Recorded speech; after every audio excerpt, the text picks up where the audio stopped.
Hey everyone, welcome to Games Are Fun, the weekly video game podcast that discusses the biggest topics in the video game industry. My name is Luke Armstrong and I am your host. And joining me today is Adam Beagle. Adam, how's it going today? Doing well. Good. As you guys know from last week's episode, Adam is joining the podcast on a more consistent basis now. He's going to be co-hosting the show with me from this point on, I guess, as long as both our schedules work. We'll try every week to both be on the podcast and stuff. So it's as always, it's great to have you on the show. Today we're going to be talking about, it was a little bit of a slow news week, so bear with us. These stories aren't anything that amazing in my eyes, but they were the most interesting out of what there was to choose from. So we're going to be talking about the Fortnite World Cup champion got swatted on Twitch. We're going to be talking about a new Need for Speed game, counting down to a possible reveal for that on Wednesday. And then Xbox Studios talked a little bit about releasing games on other platforms besides Xbox. So there's an article about that I wanted to talk about. And then, of course, we'll end off the show with talking about what games we've been playing and then the question of the week.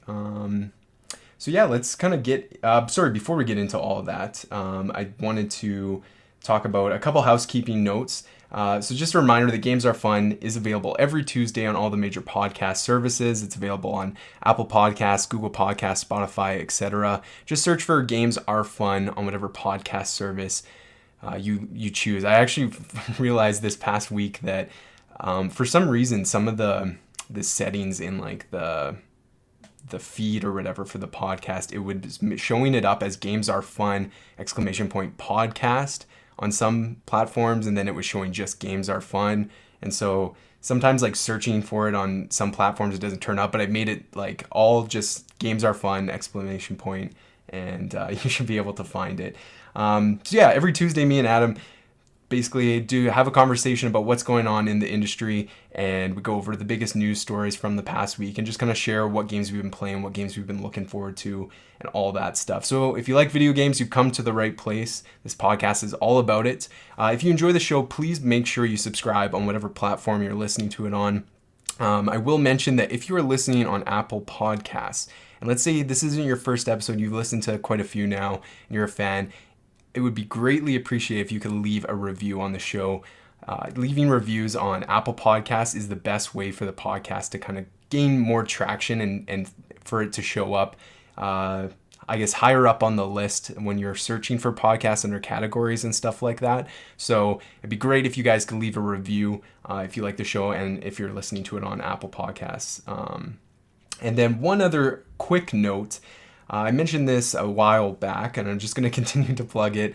The podcast is accepting donations. So if you want to further your support than just subscribing, you want to toss a couple bucks our way, that would be awesome. Basically, all your donations go back into the show.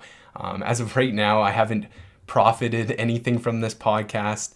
Me and Adam just do this completely on our own free time. But it'd be great to get to the point where we could have some contributions to, get the podcast to the next level, produce better content. By one of the things that I really want to do is getting better software to produce the podcast. Right now I just kind of use open source stuff, and it'd be great to kind of have some funds to be able to just make the show better. So if you want to help us out with that, that'd be awesome. You can go over to my Anchor page. There's a link in the show notes, and then you can kind of just pick from a monthly tier.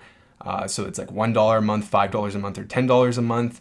And again, you can just cancel after one payment if that's what you want to do, or you can continuously donate once a month. It's completely up to you. But if you do choose to do that, we'd really appreciate it. It really helps the show. But of course, it's completely voluntary. Just wanted to get that out of the way. It's always weird, asking for money, but what can you do, right? All right, so Adam, let's kind of go over, I guess, this week's show. I think I haven't missed anything. So let's start with that first one. So Fortnite World Champion swatted on stream. So this is coming from Jordan Serrani over at IGN.com. First, before I read the article, are you familiar with like swatting on live streams and stuff like that, Adam? Yeah, I first heard about it when some guy died from it. He got shot by the SWAT team. Yeah, I think yeah. that's when it first like really made headlines. Totally, yeah. I think that's when I kind of became familiar with it as well. For those of you who don't really know what the term swatted or getting swatted means, it basically is this horrible thing that people have that's kind of gone viral that they've done where they've I guess I don't know the specifics of how to do it, obviously, because I don't do it, but they basically alert like law enforcement to this person who's live streaming, either mostly on Twitch or on some sort of streaming service, and they get swatted. Some of these incidents have had like guys in full, gear, SWAT gear, coming in, busting down the doors with rifles drawn on these people. And people are doing this because they think it's like a funny prank and whatever. But yeah, as Adam mentioned, and the article mentions, there's been a case where someone actually died from this incident. So it's like completely crazy. But I think like it was at its height in like viralness like last year. I haven't really seen too much of it. And then when I saw this article with it referring to the Fortnite world champion, I thought like that's pretty crazy because I'm sure he's probably blowing up in popularity and stuff, but to have that happen to him, like he's a 16-year-old kid, like that's crazy. Right. So, Yeah, and I kind of thought it died down after yeah, the guy right. died during the raid, and then this comes out, and apparently it's still happening. It's like it's awful. Like, why would somebody do this to another person, knowing full well that they could maybe die from it? Yeah, Like, that's insane. yeah, exactly. It's really messed up to say the least. So let's kind of talk about this specific incident. I'll read the article here. Kyle Buga, I think that's his like nickname. Giersdorf. Yeah, I don't know how to pronounce that either. Yeah, Giersdorf is the best. Yeah, Kyle, the 16-year-old Fortnite World Cup champion, was swatted yesterday while streaming on Twitch, as reported by Business Insider. A clip of the stream shows him abruptly exit the camera's view, indicating the moment his father alerted him to armed police at the door. A subsequent clip captured the streamer's return and explanation of the events. He's quoted as saying, "Yeah, I got swatted. I was lucky because the one officer, he lives in our neighborhood. They come in with guns, bro. They literally pulled up. No one was physically harmed during the incident." Giersdorf is 2 weeks removed from becoming the first ever Fortnite World Cup champion. The American beat out 99 others from an international player pool to win the $3 million prize. And then swatting is the criminal act of purposely reporting a fake emergency in an effort to send authorities to a specific location. The nature of the reported activities is generally violent, often leading emergency service to dispatch armed personnel. And then this was what we talked about earlier. The dangerous act led to the death of an innocent man in 2018. The man who placed that swatting call was sentenced to 20 years in prison, according to the Washington Post. So, yeah, obviously not like a feel-good story because it's kind of dealing with some very serious stuff. But, yeah, do you have any more thoughts around this specific incident or whatnot? I mean, it's pretty terrible, like I said, to do that to another person, especially after, like I said, I think this is the first I've heard of it happening again since, that fatal shooting. Sure, yeah. Yeah, I mean, it's a good thing that nothing too harmful came, like nobody got hurt during all that, but it's just not, and I think from what I was reading from the article, the call I think they found came from Europe, I think. Oh, okay. So I'm not even sure like how that works as far as like prosecution and that sort of thing, since they're in another country, exactly, jurisdiction and all that. Like I don't even know how. Like I don't know if they found the person. 'Cause I don't think it mentioned that in the article. If they did, or if they did find the person, I don't know like what the ramifications are. If they are in fact in Europe, but these days it's not, I guess, not hard to spoof someone's number and make a call and make it try and seem as legit as possible.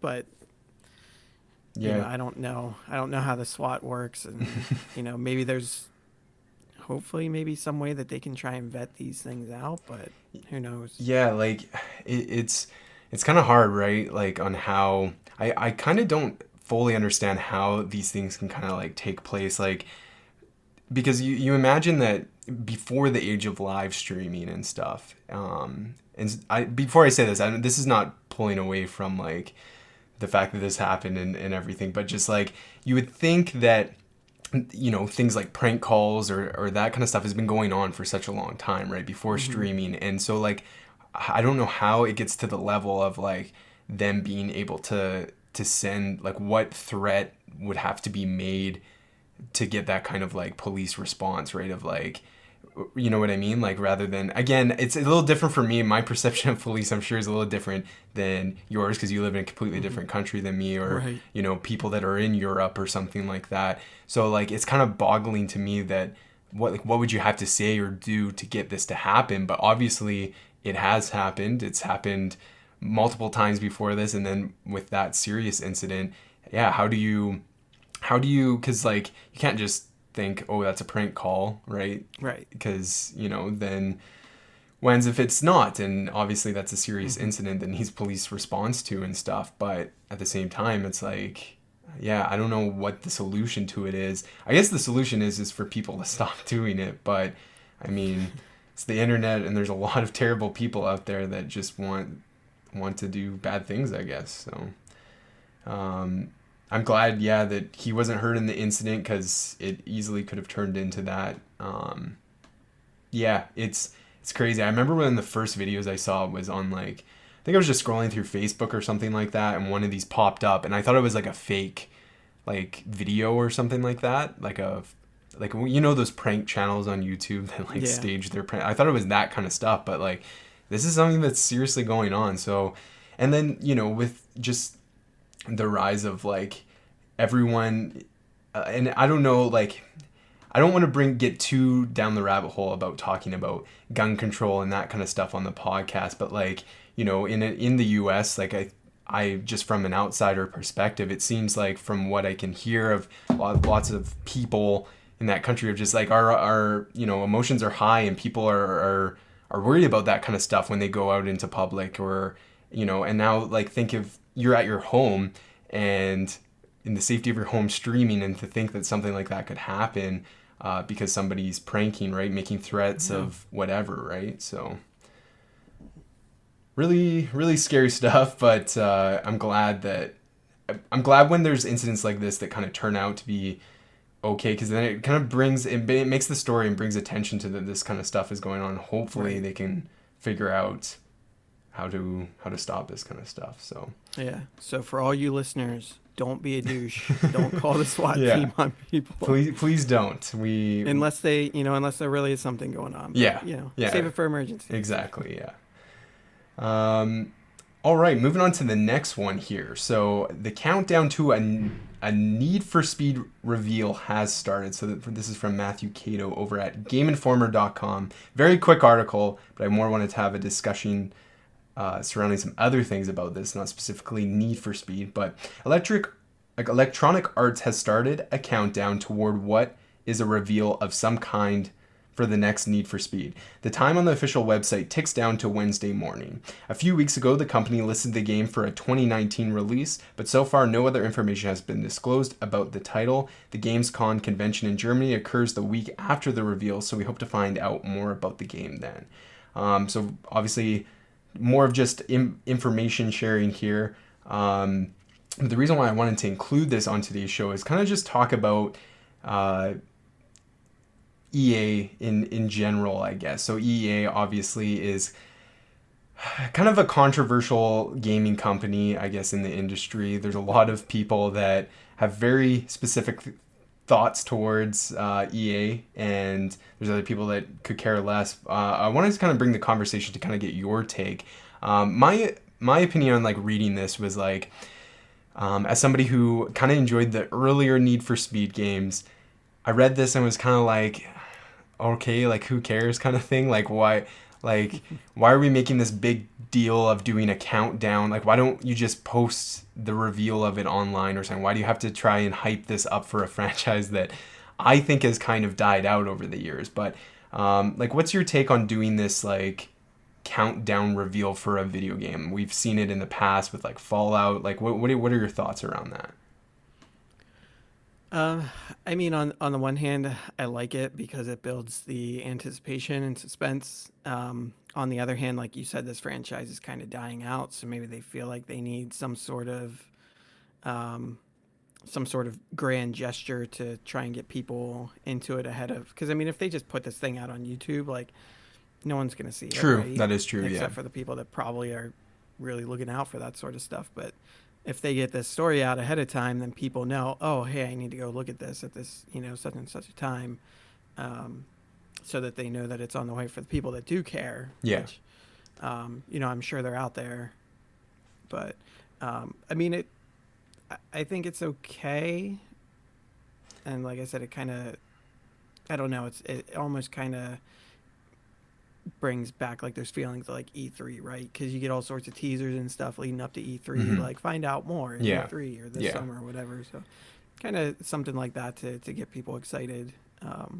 I'm personally not super looking forward to it just because I've never really been into Need for Speed, unless there's one thing they can do because oh, I don't know how much of a hand they have in it, but I know at one point Criterion, I guess, was helping out or somehow part of the Need for Speed franchise. And I've always had this hope that there would be another like Burnout Paradise game. right, yeah, Because, oh my gosh, I love that game. It's so good. yeah, And when I heard that they were working on Need for Speed, I'm like, well, maybe it'll just be kind of the next Burnout Paradise, but with the Need for Speed name. And it never really got quite realized like that. So part of me still kind of hopes that maybe they will do something like that, but I know it's not like Criterion. It's not like the main developer behind the game. So. Sure, yeah. It's kind of like gone back and forth to different studios over at least the last like several years. Yeah, I guess I'll just to start off like the countdown thing. You're totally right. Like I think we had the same kind of discussion when we were talking about like PlayStation State of Play and how it's just like a compilation of a bunch of trailers. And PlayStation already kind of releases, a handful of trailers every day. And so there was lots of people saying, like, why don't we just release this on YouTube? Kind of like I had mentioned with this. But you're totally right. Like, people wouldn't necessarily care about it if it was just uploaded like that. Unless, like, the only way for them to get a big response is if it's already to like a big game to begin with, right? Like, the only ones that can kind of pull that off are something like Death Stranding, just uploading a video that's such a big game that it's gonna get a lot of attention from the media outlets, right. and people are gonna hear about it just from that way. But if you're looking for something that you would maybe get overshadowed by other news announcements and other news going on, then yeah, trying to make some sort of deal with it is probably a smart approach. I just think it is weird for this specific franchise. I totally like. I kind of fell off of Need for Speed. I did like the earlier ones, like Underground. Like honestly, the last one I actually owned, I think, was Underground 2, which was on the PlayStation 2. And I know a lot of people, like many long-lasting franchises and stuff, when it gets to a certain point where a lot of people start to fall off, which I think has happened to Need for Speed. A lot of people are craving that what made this franchise what it is. And, a lot of people argue that those games like Underground or Carbon and those earlier titles are the best in the franchise. But it's also hard to say because, like, Need for Speed, like, it's kind of caught in the... As somebody who has, like, played... Are you, like, into... You mentioned Burnout, but do you play racing games on a regular basis or anything? Not really, no. Yeah. Burnout Paradise specifically was really like one of the few racing games I got into. I will say Forza Horizon 4. I played that on Game Pass, and that's pretty fun. I like that. It's almost kind of Burnout Paradise like, but a little bit more still kind of it's still more in the Forza world than it is like say a Burnout, even Yeah. because you don't have the crashes and the big over the top Yeah. stunts and all that. So it's fun, but it didn't quite scratch the itch. But that Burnout Paradise remaster was awesome. Yeah. I loved it. Yeah. I know Coleman, who's been on the show before, that's like one of his favorite games of all time is Burnout Paradise. I've never played it. Oh, that's a lie. I have played like because I have EA access and I jumped in on a trial when the remaster was released and that's the one of the one Burnout games. I played the earlier ones, but um, what I was gonna mention is I think Need for Speed is kind of like has like identity issues of like figuring out what kind of racing game it's trying to Right. be. Like you have Forza, which is yeah, definitely along the lines of being more of like a simulation game, right? Like being realistic. Here's a tons of different cars and you're in this environment that's inspired by like the real world, right? And so that makes sense for what they're going for. And then you have games like like Burnout or whatever that are more arcadey and more looking at the fun aspect. And Need for Speed has kind of been in the like in between those two things for a long time, right? Like they've had their silly, unrealistic kind of story modes and stuff like that. But then they've also tried to have more of a serious tone. I think like the last game was trying to have more of a serious tone, or at least that's kind of the impression I got from what I saw of it. And it was trying to kind of replicate that Fast and Furious vibe Yeah. and stuff like that. And it's just like, just commit. Like that's the problem is like Burnout. It has its identity of just it's about crashes and that kind of that's what makes that series. And Forza is trying to replicate real racing in the real world. And so when you're going and trying to do so many different things, I think they need to find something that really makes it like have an identity. I guess that's the Right. best way I can put that. So yeah, so it'll be interesting. I guess we'll find out on Wednesday what this could be. I'm really hoping it's something notable and not just like Need for Speed, you know, put in like an adjective or something like that, like Right. something stupid like that. Like I want them to focus on having more of an identity with this franchise, but who knows? Yeah, so that's on Wednesday. So tomorrow, by the time you listen to this, if you're listening to on the day this podcast comes out, so once we may make a note of it since we talked about it on this week. By next week, we might mention it on the show of what it ended up being. Yeah. So let's move on to the last. Oh, sorry. I was just gonna say I'll probably watch the trailer now that I know that. Yeah. See, that's good marketing. There you right? go. 'Cause I probably wouldn't even known about it beforehand, but now I might check it out just to see if it is unique or Yeah. would it have any sort of appeal at all for Exactly. me. So, Yeah. but one other thing, real quick, I want to go back to a little bit towards the beginning of this story. You had mentioned State of Play. Where the heck is State of Play at? We haven't had one of those in a while. I know, right? It's like I thought for sure we would have got one leading up to like right near E3 or something like that. But then Yeah. I guess they didn't necessarily want to do that because then it would just kind of, I don't know, it could be negative press towards, oh, you're just like the third one and then you like a week later or whatever you're seeing E3's press conferences and stuff like that, and people would definitely compare them and if they are happening around the same time. So maybe that's why they kind of wanted a gap. I guess like the last real, it wasn't even a State of Play. A lot of people are referring to the like Death Stranding reveal and stuff of like the release date and stuff as being like the closest to like a Sony run stream of some sort. But yeah, that was just like the one game. Exactly, yeah. State of Play, like they run through multiple games. Exactly, yeah. And the first two were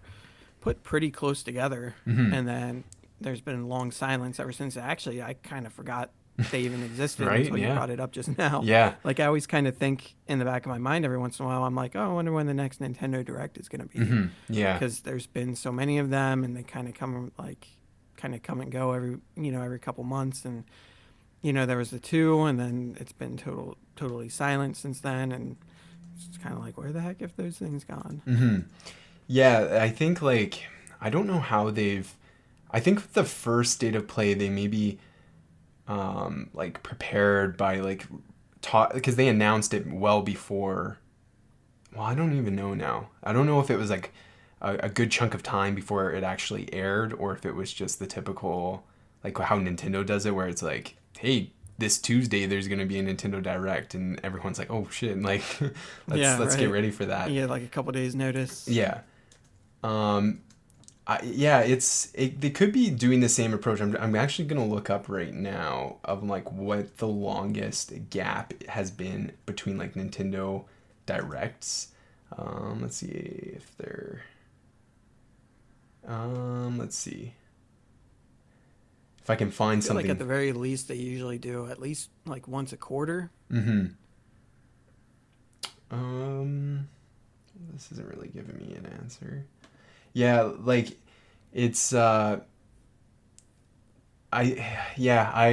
hoping for one. Like I'm thinking we'll maybe get one into September because we're it's like everyone's going back to school or whatever, getting back Hmm. into the routine and gearing up for the holiday season. So I think like that would be a good point to be like, here's what is coming to PlayStation. Like you assume that we're gonna get another Death Stranding trailer in there probably, and maybe some other information on games coming like Concrete Genie, like PlayStation stuff, and then also probably some third party deals of getting new looks at games that we already know are coming, because we kind of got a little bit of that with some of the previous state of plays where it's been Hmm. like Days Gone. I think that was when the first state of play Yeah. aired, and it was like uh, I think it was the last trailer or the second to last trailer. It was Yeah, I just like think it a was the last one. yeah, it was just like a Days Gone trailer, and it was like, okay, like the game's coming out.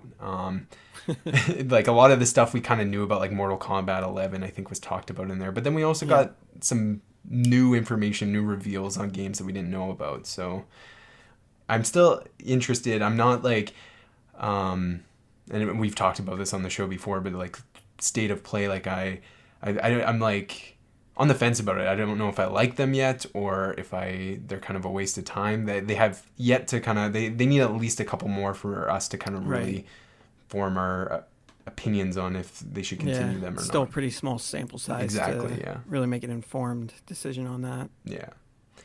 Um, yeah. All right. Let's move on to the last story here. Switching gears to talk about Microsoft now. So this article, this was kind of all not super unique. There was tons of websites I could have pulled this from, but this is from VG247 by Hunter Wolf. Xbox may allow its new studios to create multi-platform games. So, Xbox first-party studios boss Matt Booty says the company is willing to consider putting future games on rival platforms on a per-franchise basis. Game Informer asked Booty if he would allow newly acquired studios like Double Fine, Obsidian, and Ninja Theory to keep creating multi-platform games, to which he replied, "Yeah, I think we would. I think that the question is less binary about should it be on Switch, should it be on PlayStation, and more. Does it make sense for the franchise? In other words, is it a kind of game where it would benefit from the network? Where it would benefit from the network effect of being on a bunch of different platforms, or is it a game where we can best support it by putting resources and making sure that our platforms, things like xCloud and Game Pass and Xbox Live, are really leaning in to support the game?" Booty said it made sense, for example, to expand Minecraft onto new platforms after the company acquired Mojang, considering it already had players on non-Xbox platforms. Franchises such as Forza, Halo, and Sea of Thieves, he explained, are designed from the outset to stay exclusive to the Xbox ecosystem, however. Obsidian's The Outer Worlds is looking to be one of those franchises moving forward. And that's basically all the article says. There's been other articles that kind of go into deeper talking about the Outer Worlds and how that's kind of setting up as like a franchise for Xbox studios and stuff like that. But yeah, what do you think of this article, Adam? I think it's kind of something we've all thought it was going to happen at one point Mm-hmm. or another. Like, it's great that they got all these studios and everything, and it's, there's been talk of yeah, Game Pass being available on other platforms and everything. So it makes sense. It's not too surprising that they would want to release games on other platforms too, just to try and make as much money off of them as they can. It does make sense that they would still plan to keep some of their top tier franchises, exclusive to Xbox, like, Halo and Gears and stuff like that. But, you have smaller games like Ori, which would be great on other platforms, Totally. specifically Switch. Like, that'd be great. Yeah. So I think it would definitely be a step in the right direction.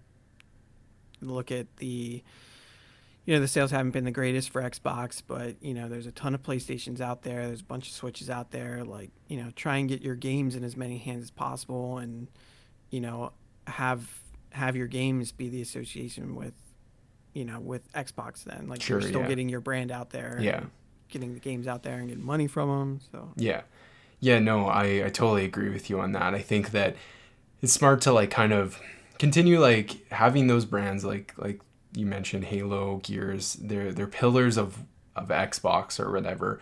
Can continue those kind of to be exclusives and stuff. But some of the projects that these new studios are working on, I think, yeah, depending on the game, on and what kind of style it is, if it is something more along like Cuphead or Ori and stuff, then yeah, it definitely makes sense. And I think that's kind of what he's trying to say in this article is like, if it makes sense of this kind of game to be on multiple platforms, then we're going to do it. So it's kind of nice to kind of hear that, because you don't generally hear that kind of stuff. I think, like you would probably never hear PlayStation saying something like this, but they're also not the ones having to play catch up constantly and win over gamers, right? There's so many, PlayStation has sold so many consoles. I already have people in the PlayStation ecosystem that, even when they make bad steps, they generally can recover from it pretty quickly. Whereas Xbox, I think, every decision they make needs to be positive, because they can't really afford to have those losses like they have this last generation. So, you kind of expect that all these studios that have been acquired are going to push their games that they were working on before they were acquired and stuff. Like the Outer Worlds is obviously going to be multi-platform, and what's else? The Ninja Theory had like that. It's kind of like an Overwatch type game. Mm-hmm. I can't remember what it's called. I can't remember. Yeah. It's the like a focus on melee combat instead of shooting. Yeah. That was in development before Microsoft acquired them, so that's like going to be a multi-platform game from my understanding. And then after those studios kind of put out their games, then we'll have to wait and see on what's going to be the first like exclusive or whatnot. Like, it'll be interesting to see. Now, this is obviously down the road quite a bit, but they're talking about the Outer Worlds being this big. They want to create this big franchise around this IP. And so, like, does the Outer Worlds 2 or the second game come to does it come to just Xbox, or does it go to other platforms, right? It's kind of tricky, right? Because the only example I can really think of that is like Bayonetta. When Bayonetta came out, it was on pretty much everything, right? And then Bayonetta 2 was only on the Wii U, if I'm not mistaken. Yes. Yeah. So, and then Bayonetta 3 obviously is going to be on the Switch. And so there was lots of people who probably picked up Bayonetta for their 360 or for their PS3 or whatever, played it, loved it, and then, when you find out that you can't play the sequel because it's on a completely different console and stuff, I mean, it kind of, like, for us, that's not really an issue because we have them all, but for a lot of people, there's a lot of one console households out there, and, I would hate to have a franchise that I really liked and really enjoyed and was waiting for a sequel only to find out that, okay, if I want to play that, I need to go out and get a piece of hardware as well. Right. So, also, shout out to dude having the last name Booty. right? Like, I always thought when I would heard that name, like, said on a podcast or like on a YouTube video or something, that it was like an inside joke, like a nickname. I'm like, nope, that's his name. I'm right on. So yeah, just an interesting story. Again, probably one of the more talked about topics from this week. So I just wanted to include it. But that's basically it. Do you have anything else that you want to talk about in relation to these articles, or? Not really, no. Yeah. Yeah, it was. I was joking to Adam earlier before the show that it's that time of year, right? I think we mentioned that last week. That it's like it's post E3. There's not a lot really happening until we hit those fall releases and more things Which are coming up soon. It won't be long. Yeah, I'm really looking forward to the fall. It's gonna be crazy because there's so many games and so little time and so little money, I guess. But yeah, I'm pumped. Like, I'm past the point of the podcast being a year old, and I remember some of my favorite episodes were leading up to Christmas and talking about all of the different things that came out and stuff like that. Like, I was fresh on the topic of Red Dead Redemption and Super Smash Brothers and that stuff. So let's move on to just have an open discussion on what we've been playing recently. I have actually played quite a different pile of games since the last episode. But to start, how about you start us off? What have you been playing the last week? So pretty much just a continuation from last week. A little bit of Final Fantasy 14, some Fire Emblem. I haven't actually played a ton of either this past week, or games in general. Yeah. But aside from those two, I did start playing Exception, which is a game we got a code from the developer, Traxmaster Software. Right.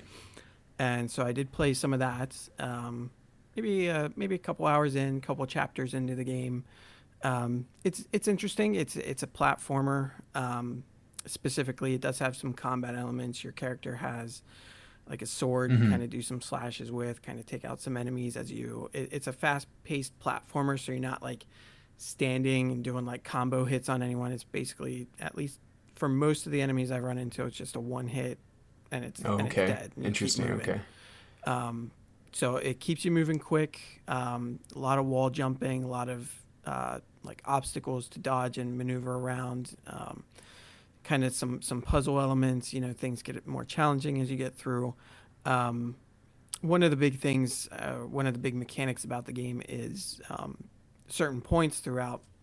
I think most stages have this. Is you'll run into little kind of floating objects that will either rotate the stage, or it'll kind of twist the stage around and it'll kind of rearrange where everything's at. So, rearranging it will help you get to the goal of the stage. There's like a golden cube you have to collect at the end of it, and that completes the stage. Gotcha. Okay.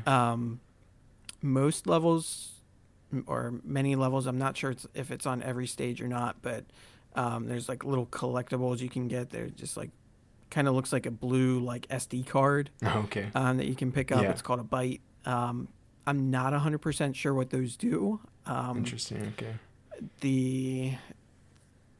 The main thing I found is that as you beat the level, you get graded. You get a certain number of stars, and that could be based on, I think, mostly how quickly you beat the level. Oh, okay. Kills may factor into that as well, but I think it's mostly based on speed. That collectible might add a star onto that, because there were times where I was getting 4 stars. Oh, okay. And I'm not sure if that's from collecting the byte or not. But they're usually kind of like out of the way. You kind of have to do, additional kind of puzzling or platforming to get to it.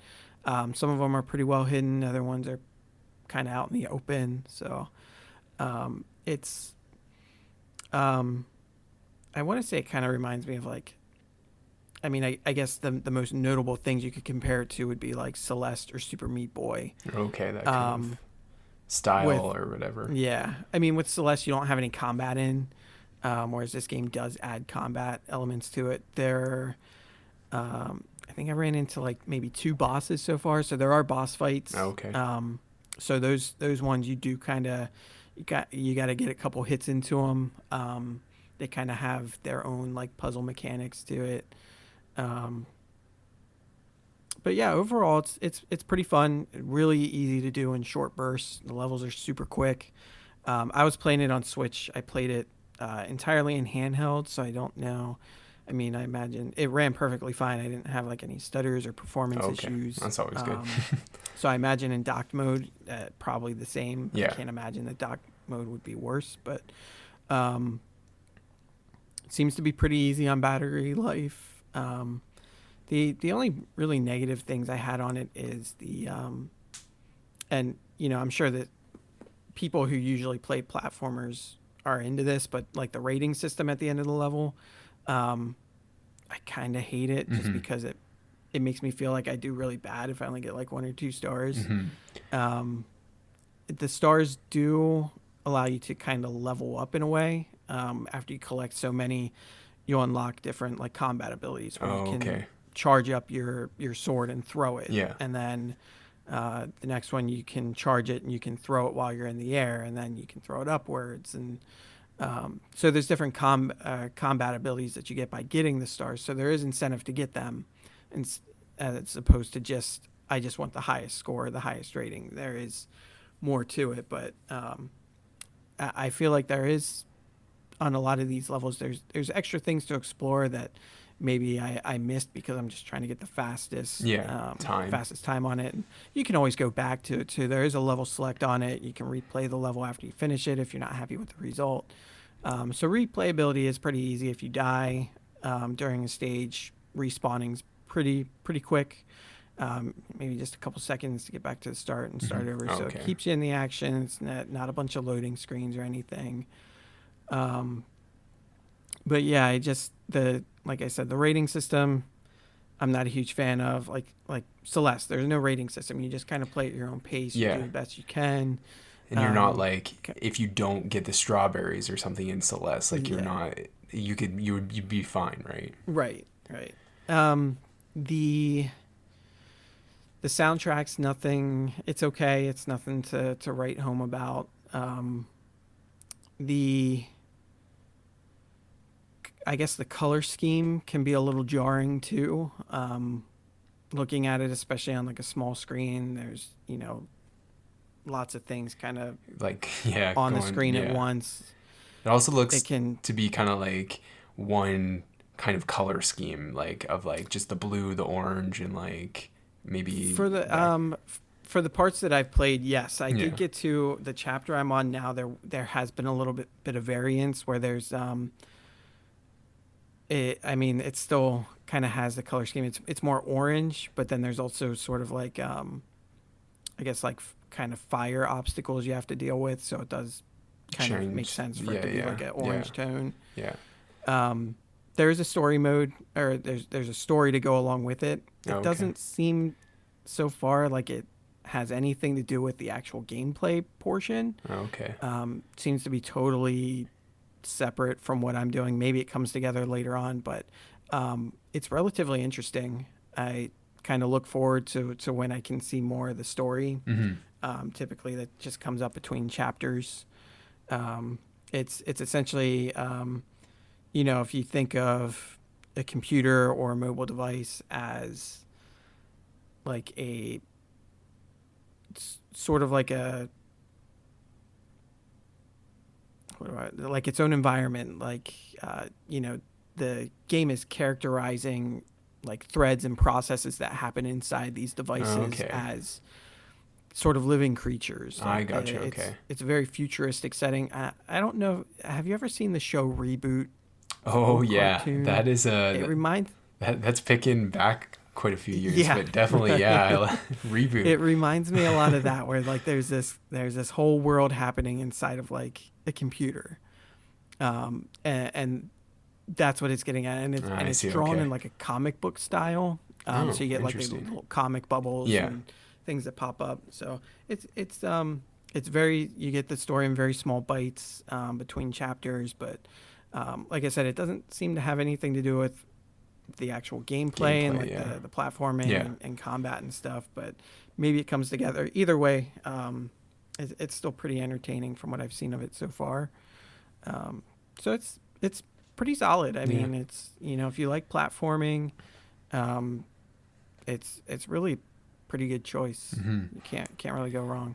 Yeah, I'll leave I'll make sure to leave a link to because I believe it's only on Switch and PC if I'm not mistaken, Steam.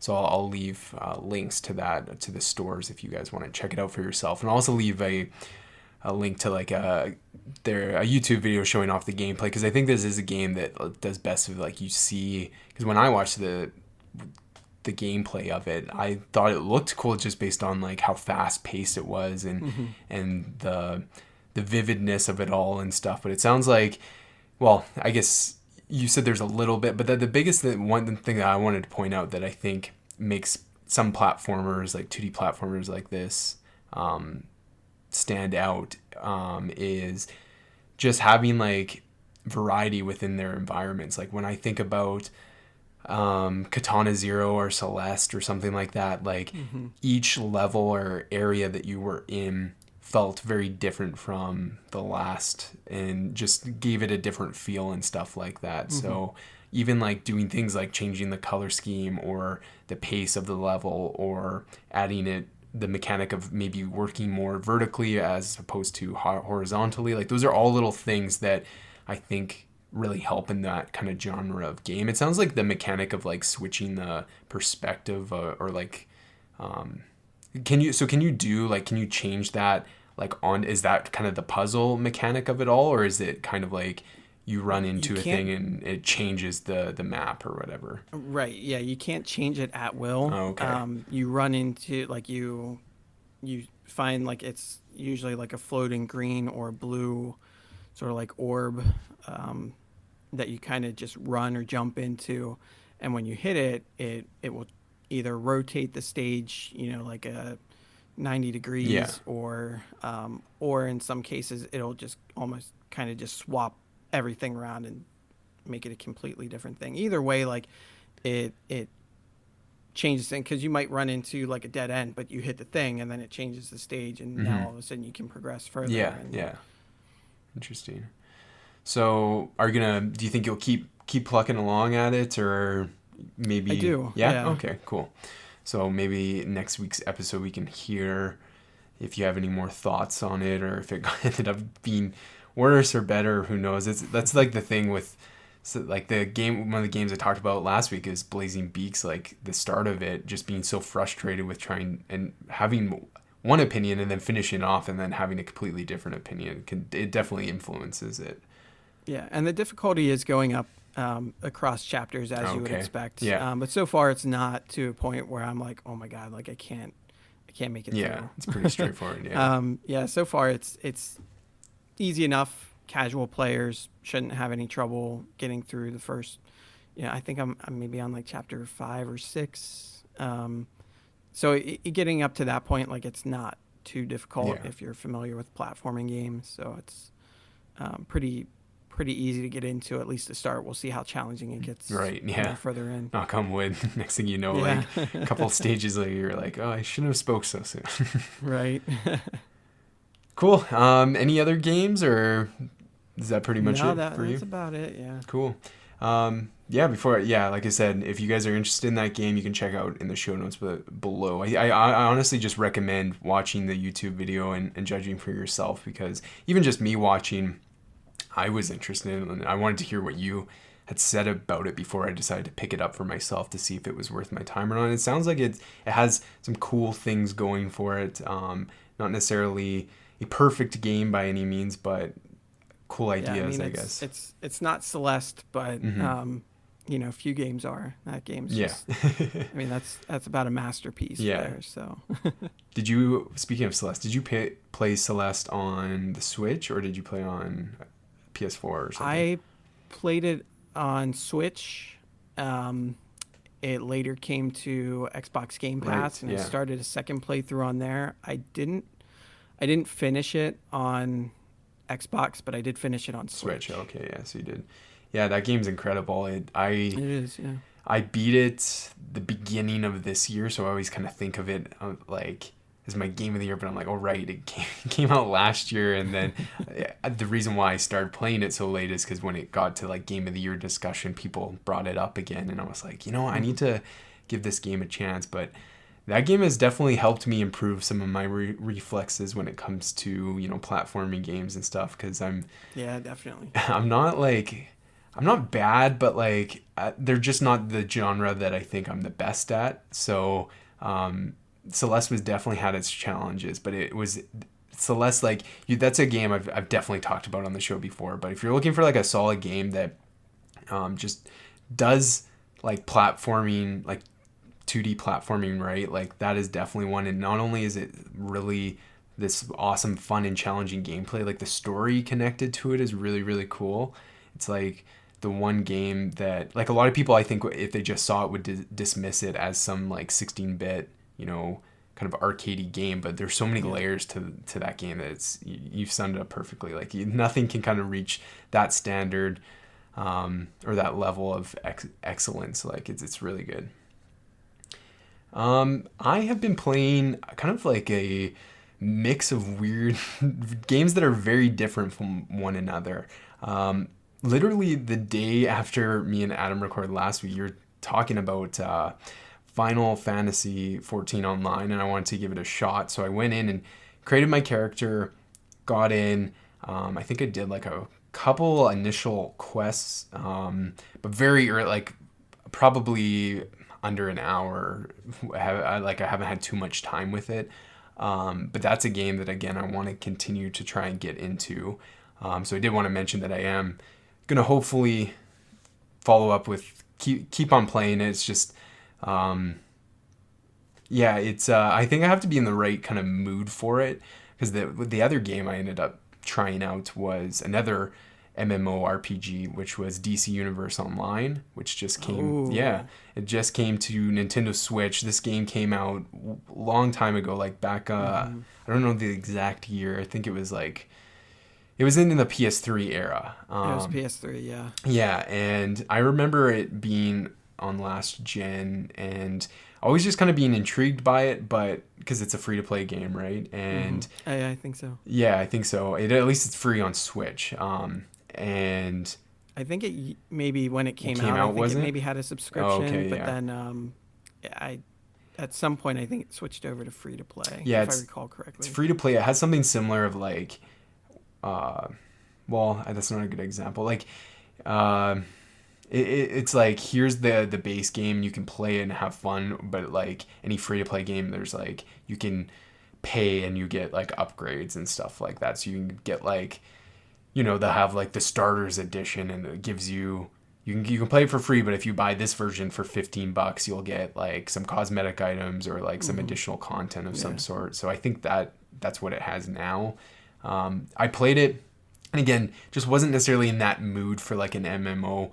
I love MMOs, as I talked about on the show last week. Like, I've been wanting to get into one, but they're just kind of like, it's like when I start playing them, I'll kind of get sucked in to like I need to really find like a solid amount of time to sit down and play them. Like they're not great for just like dropping in, because there's so much, like you got to boot up the game and get into your server and all of that kind of stuff. And it's not where I can just pick up, my Switch or whatever and quickly play a round of Mario Kart or something like that. You know what I mean? So it's like I definitely like it. It's cool. It has you get to create your own superhero. So anyone who likes superheroes would definitely be interested in this game, because it has that. There's some great customization options. So yeah, Mm-hmm. all, Yeah. all I really did was create my character, play like the beginning tutorial section, and then now I'm like ready to go do like my first couple quests and stuff. So I think I'll again my girlfriend Megan has been obsessed with Stardew Valley, so like I only get my Switch because like when I'm playing games, like she doesn't want to just sit there. She wants to like play something, so she'll have the Switch, but which means that I can't play Switch. I gotta resort to my Xbox or PS4. So yeah, I think I'll play a little bit more of it this week. Are you gonna check it out at all?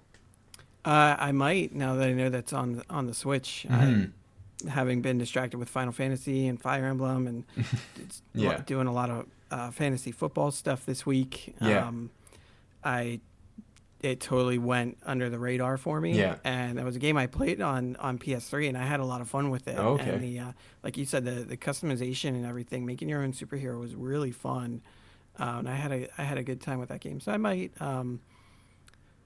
try and get around to checking it out on Switch. Hmm.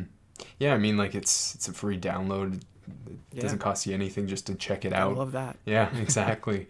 So did check out that. Another game that I've put a bit more time into this past week is Dishonored. I've never played Dishonored before, and I picked up Dishonored Definitive Edition, like a physical copy. I saw it like brand new for like dirt cheap, like super cheap, and I always heard good things about the Dishonored series. I didn't really know anything about Dishonored, like the lore, or what kind of game it was. I knew it was kind of had a focus on like stealth and, Hmm.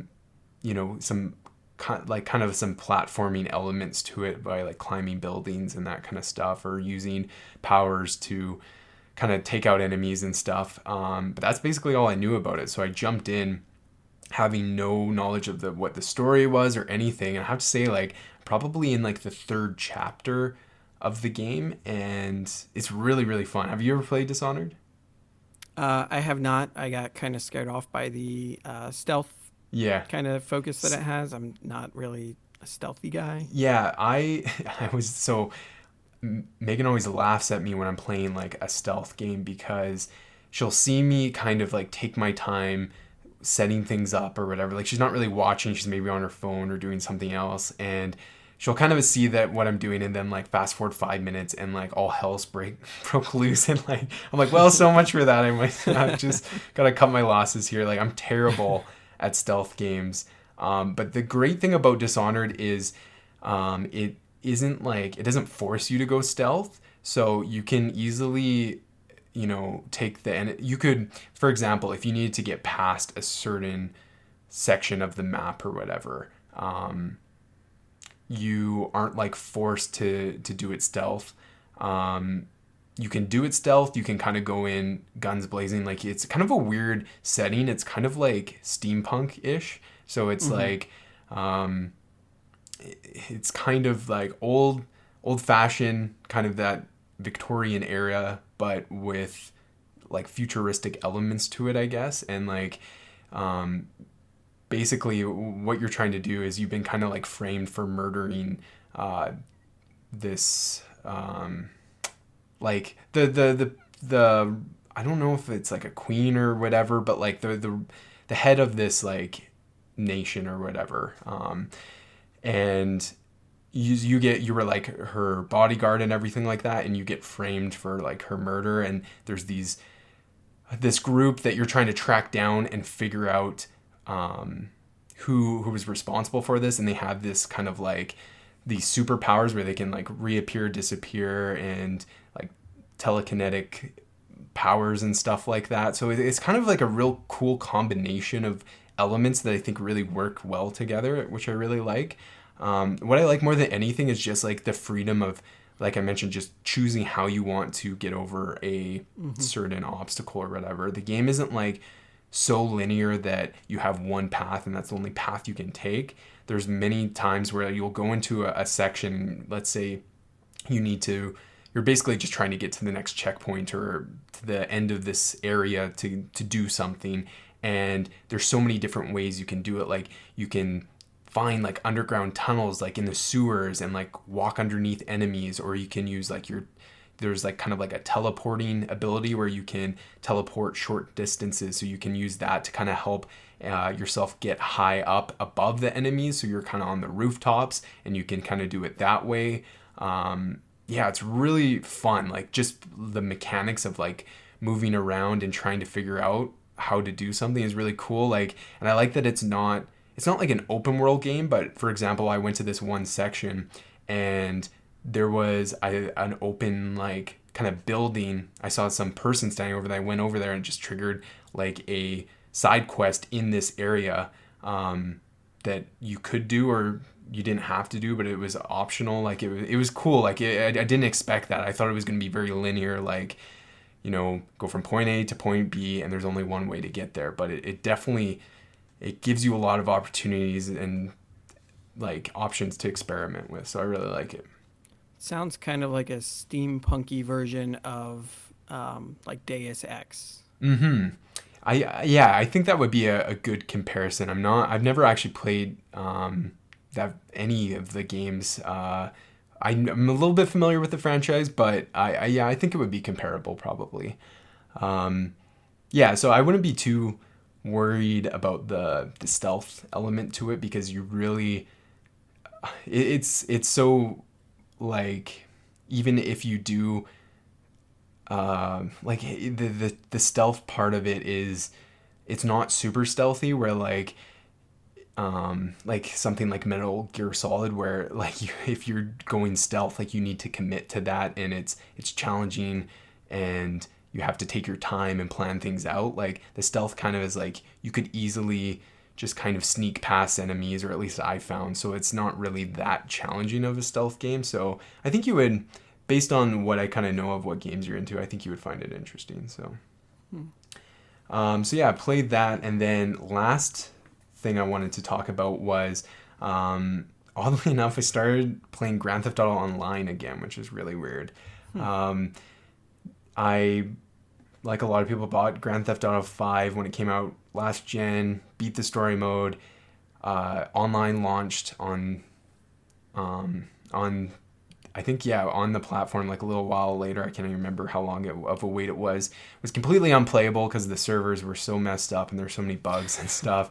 And then I set it down, and then probably like 2 years after it came to like the current gen, like Xbox One, PS4, I picked it back up, replayed the story mode again, really liked it, jumped in online. I'm like, you know what, I'm actually going to commit to this. It's been out for a couple of years now. I think they've fixed all the issues I had with it, and they've added a bunch of content, and I played it, and I actually liked it a lot. Like I leveled myself up to almost like level 25. And then when the new expansion of the casino came out, and there was so much discussion about gambling and how it was, there were so many different takes on that whole conversation. I'm like, you know what, I'm gonna jump in and just kind of see what's been going on in Grand Theft Auto Online, and it's pretty much the same as what it was before, but they've definitely added so much more content than I originally played it. So did you ever play Grand Theft Auto 5, or if you did you play online at all? No, the last Grand Theft Auto I played was 4. Oh, okay. And I didn't finish it either. Yeah. And then I just skipped 5 entirely. Yeah.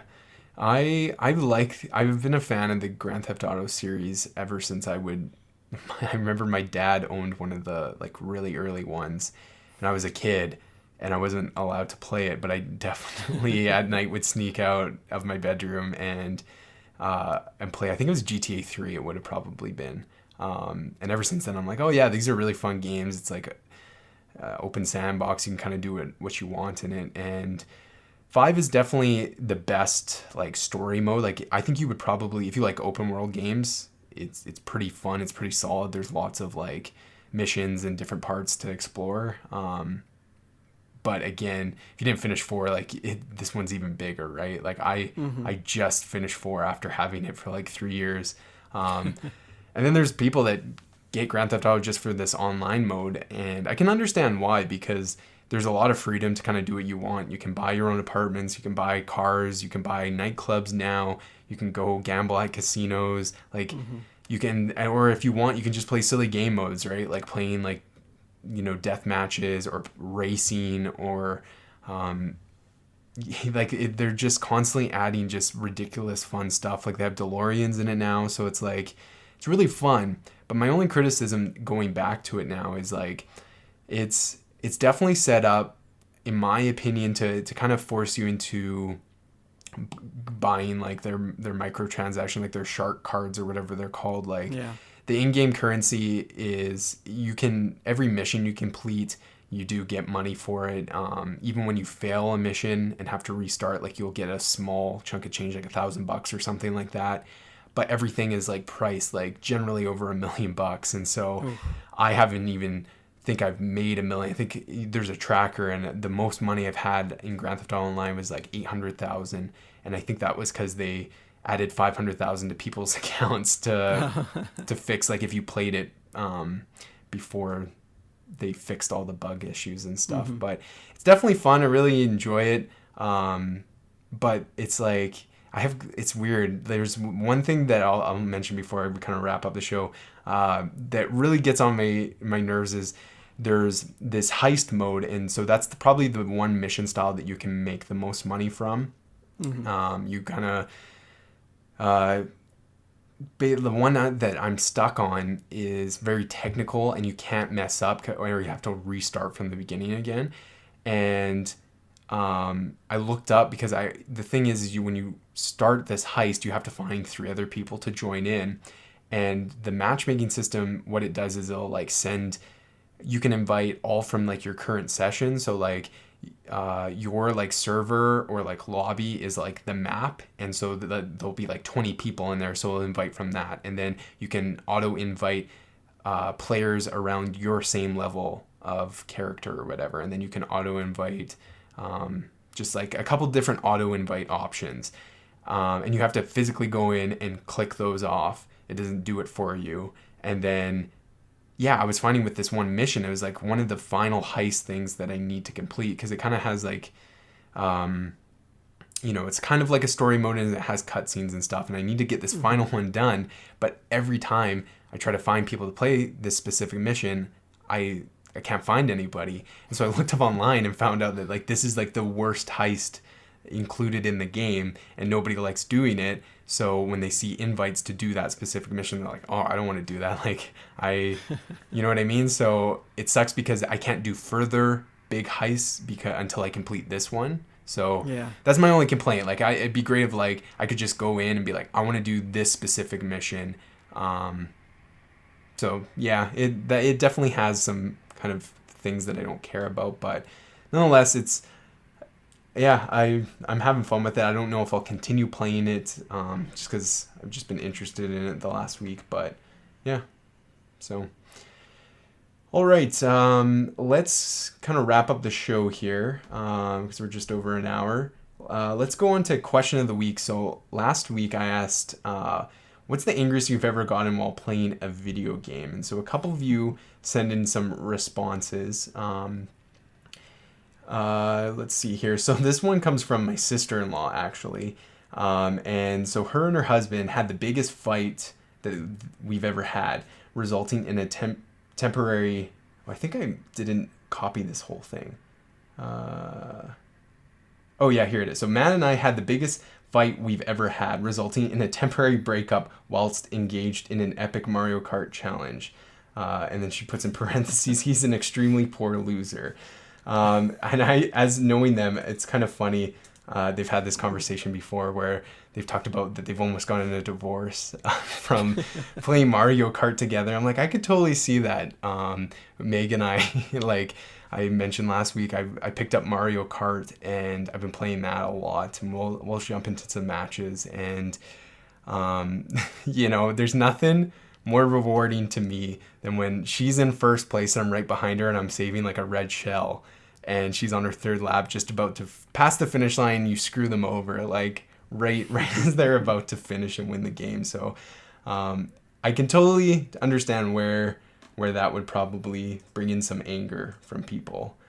Have you ever had any like matches with anybody that you've screwed over or anything like that on Mario Kart? Oh yeah, for sure. Growing up, Mario Kart was a staple in my house. So, all the way back to the Super Nintendo one, but most notably the Mario Kart 64.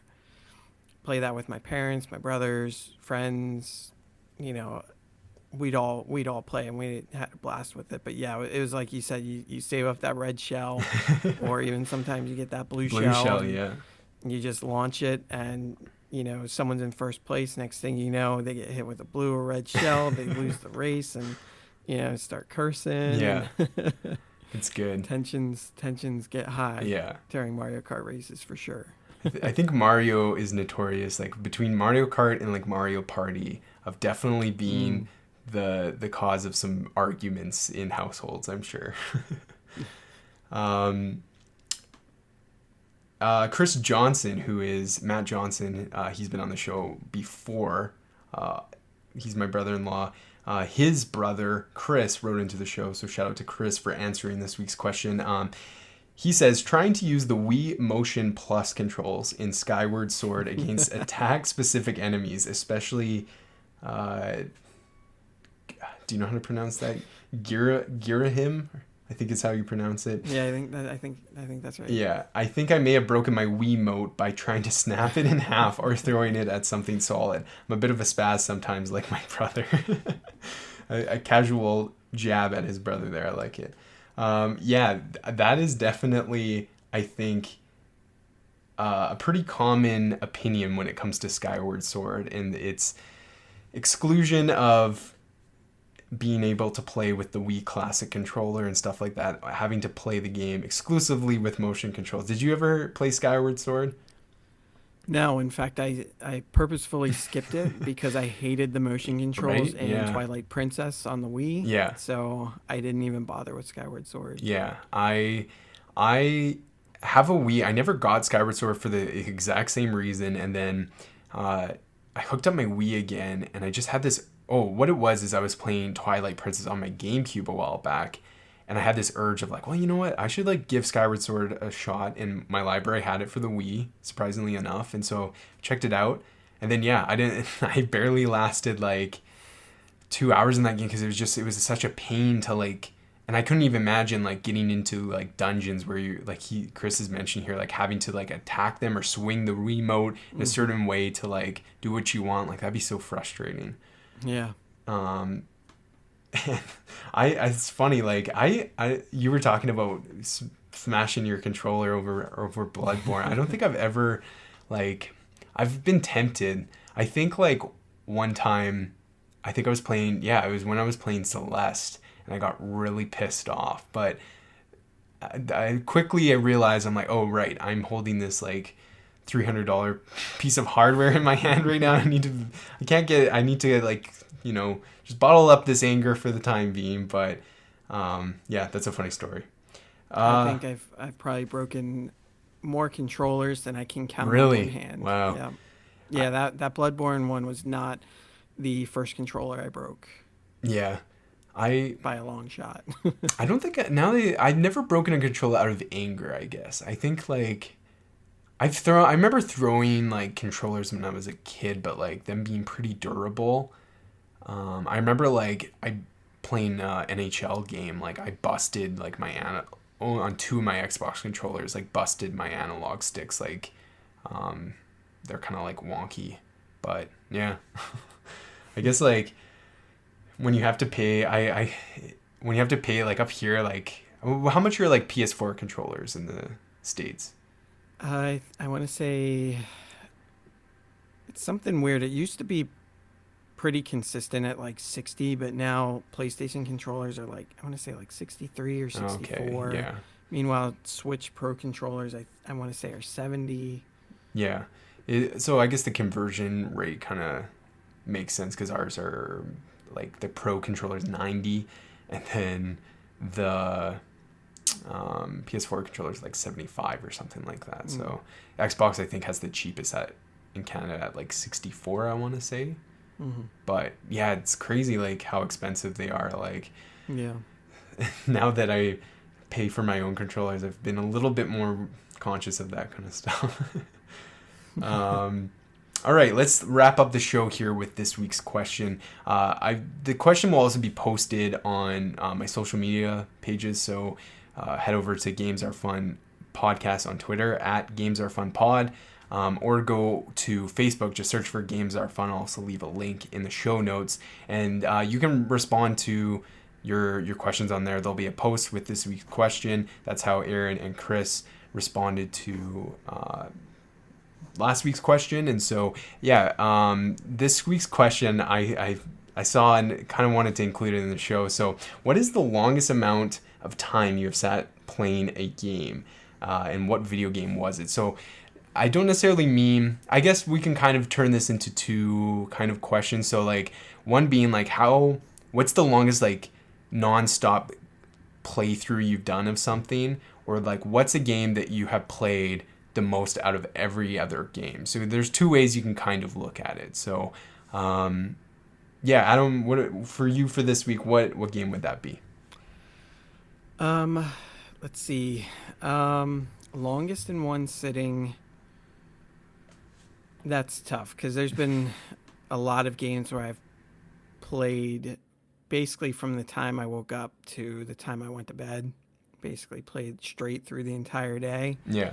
Um, Although I want to say, and this is a little bit of a cheat because it wasn't just me, but back a long time ago, me and my brother Steven, we rented Final Fantasy 3.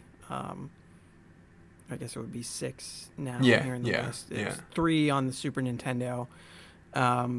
We rented that from the game store, and it was just me, my brother Steven, and then my oldest brother Joey at home for the weekend. My parents were out of town, and Joey was keeping an eye on us. He let us rent a game, set us up in the family room. Yeah. And he was kind of off doing his own thing, throwing house parties that he wasn't supposed to. And, Love it. so he kept us contained down in the family room. So we got Final Fantasy 3, and I want to say, I think we played that like literally like all day, all night. I'm pretty sure there was daylight before we ended up falling asleep. Yeah. And we played that thing because, we only had it for a certain amount of time. And I mean, we didn't end up beating it either because, I mean, it's an RPG, and that's, you would need 40 plus hours to beat that. But we got pretty far in it, and yeah, we were just loving it, and we would switch back and forth, we'd take turns, but yeah, we played that thing to all hours. That's awesome. I love it. I love how just like that's such a big brother move of just like, okay, I'm gonna keep you guys kind of distracted down here while I do my thing up here. Yeah, and it's not a secret now. I don't know. We've told this story to my parents too, and they know. And yeah. Now that you're all adults and stuff, it's fun to probably joke about and look back at. I'm sure at the time, did they ever find out about these house parties, or was it later on in life that they brought it up? So I think they knew, but he was an expert at cleaning up after the fact. Oh, okay, yeah. And basically leaving no trace of a party behind. Yeah. And they told the neighbor lady across the street to kind of keep an eye out and make sure he wasn't doing anything. But him and the neighbor lady, they were tight. She didn't rat him out. Wow. And at least as far as I know. So yeah. I think they knew, but they never had any evidence to really pin it on him. So yeah. And then of course, years after the fact, we kind of would joke about it and everything, and and that was, I think that was part of the deal too, because I mean he hooked us up, like we had all sorts of snacks. Yeah, exactly. We had the air conditioner pumping in there because it was in the middle of the summer. It was real hot out. Yeah. And we didn't have like central air or anything, so we had like a window unit in there, and it was like a cave in there. Like all light was blocked off, and which I think was part so that we wouldn't see anything like up the steps or whatever. But it was that's funny. It was fun. Yeah. We had a good time. I like that. Yeah. For me, I don't think I've told this story to people before, so I apologize if anyone's heard this story. I don't think I've ever told you this story. So I was big into World of Warcraft, like in 2000. It was when Wrath of the Lich King came out, which would have been like 2008, I want to say, somewhere around there. And my older sister's boyfriend was into World of Warcraft, and he kind of showed it to me and got me interested into it. And then, if I were to say I was addicted to any specific game, like World of Warcraft would have been one of them, like one that I probably, by far, like I remember one summer, summer vacation off of school, I spent like a large portion of it inside playing World of Warcraft, and I think that was probably, I like to think of that as like my best summer, because it was like no time ever since then have I ever had that much time to devote to like a video game or something, but at the same time it probably was an unhealthy amount of how much I was playing it. But there was this. So anyone who knows World of Warcraft knows there's two different sides. You got the Alliance and the Horde. I'm Horde for life, obviously. And there was this specific item called a Blood Elf mask. And all it was this cosmetic item. It was kind of like a bandana. It wasn't even anything that cool looking, but what was cool about it was its rarity, right? It was definitely, I think it was like a purple. Actually, it might even been higher than like whatever, like, the color system of like green, blue, purple, and then of like rarity. I don't know what it was, but I all I know is it was super rare, because you would go into the auction house and search this item, and it would be like tons of in-game currency to purchase it. And I was kind of fairly low level at the time. I think I was like level 30, and my sister's boyfriend, he was max level, whatever it would have been at the time. And this Blood Elf mask dropped by killing a specific, I can't even remember what the enemy was. It was a specific enemy, but the area that these enemies were located was in the starting area for the Night Elves, which the Night Elves are part of the Alliance, right? And so in World of Warcraft, you have Horde territories, you have Alliance territories, and then you have territories where you could basically run into someone from the Alliance and get killed. But like in the Alliance territory, there's like NPCs that are max level characters essentially that will attack you if you go into an Alliance area, right? Whereas if you're in like the contested area, you're fine, just because it's a PvP server. If you ran into somebody, they could attack you, right? And so I remember being, as like we traveled, it took us super long because I was such a low level that I didn't even have a flying mount yet. And so I had a regular mount. We took hours to get to this Night Elf area. And yeah, he would just kill all the things. We were in a party, so that it made it so that I got some XP as well when he killed the things. And he made the deal that like, if we find one, I get the first one because I'm doing all the heavy lifting, obviously. And then if we find a second one, you can have it or whatever. And I'm like, oh, I want one so bad. But we knew like going in that the chance, like this, I'm talking like the drop percentage was like it was like single digit for sure, maybe even half, like less than 1%. It was something crazy, right? And so we spent hours and hours. Like we started doing this like probably like late afternoon, and then we finally got one at around like 2 a.m. just of constant nonstop playing. We finally found one, and it was crazy. Like I just remember that we had killed probably hundreds and hundreds of these enemies to finally get one. And then we went on to about 6 a.m. 3 or 4 more hours to try and get me one. And then it just got to the point where it was like, we put in so much time, but like, it could be another 5 hours or 6 hours. It could be another half hour, like who knows, right? And so we ended up calling it quits. But I think at some point, because I think I went to bed and he continued on, because somehow I can't remember how I did, but I eventually did get the Blood Elf mask. But anyways, that's just one of my favorite World of Warcraft memories, because it was like just a nonstop playing, like just taking breaks to go to the washroom. And like I remember I had some snacks set up at my computer desk and just like played nonstop until the morning. Like it was crazy. So anyways, yeah, that'd be my game, I would say.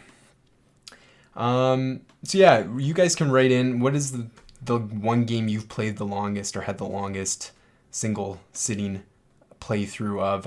You can give your responses on social media like I mentioned, or you can email them at gamesarefunpodcast@gmail.com. And as we wrap up the show, just a reminder that if you have any thoughts on the podcast, make sure to email me with your thoughts on the show, any feedback, any questions. If you have topic suggestions, those are all more than welcome. So make sure you email them to that email address. So yeah, that's the show for this week. Adam, where can people follow you? You can find me at Adampalooza85 on Twitter. Cool. And I'm at Luke Allen Arm on Twitter. But of course, follow at Games Are Fun Pod on Twitter to keep up with the show. Adam, thank you so much for joining me again for this episode. Really appreciate Yeah, absolutely. it. So yeah, that's this week's episode, and we will talk to you guys next Tuesday. See you later.